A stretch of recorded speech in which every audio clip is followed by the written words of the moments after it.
Инсталляция «Легенда о сахабах» в музее Корана в городе Болгар. Легенда о сахабах. Ислам появился на землях Волжской Булгарии еще до 922 года, до того, как государство официально приняло новую веру. Согласно преданию, пророк Мухаммед, мир ему, избрал 3 своих сподвижников, сахабов, и отправил их в далекие северные края, чтобы донести свет ислама. В дорогу он вручил им посох, чернильницу и чалму, тюрбан. Прибыв в Булгар, путники представились лекарями и начали лечить людей. Говорят, происходили настоящие чудеса.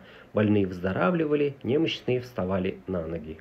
В то время хан Айдар горевал. Его единственная дочь Туйбике тяжело заболела, и никто не мог ее исцелить.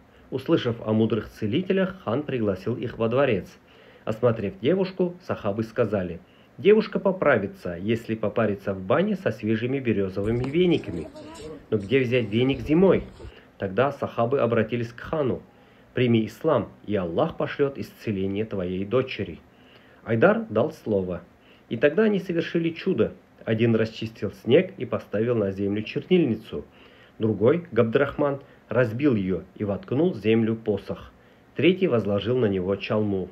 Тот же миг из земли забил родник, а посох Габдрахмана распустил ветви и превратился в стройную березу. Дочь хана омылась ключевой водой, ее попарили свежим веником, и болезнь покинула Туйбике. Радости Айдара не было конца. С тех пор ислам начал распространяться среди булгар. Один из сахабов, Зубайр бин Джадад, остался в Булгарии. Он женился на прекрасной Туйбике и навсегда связал свою судьбу с этой землей. Другие сподвижники вернулись домой, но память о них сохранилась в народных преданиях. Прошли годы, и в 922 году ислам был официально принят как государственная религия Волжской Булгарии.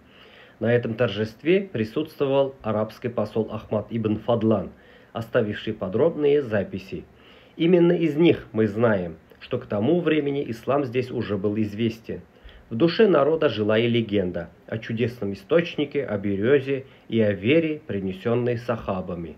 И когда мы сегодня бываем в Болгаре, словно слышим эхо от тех далеких времен.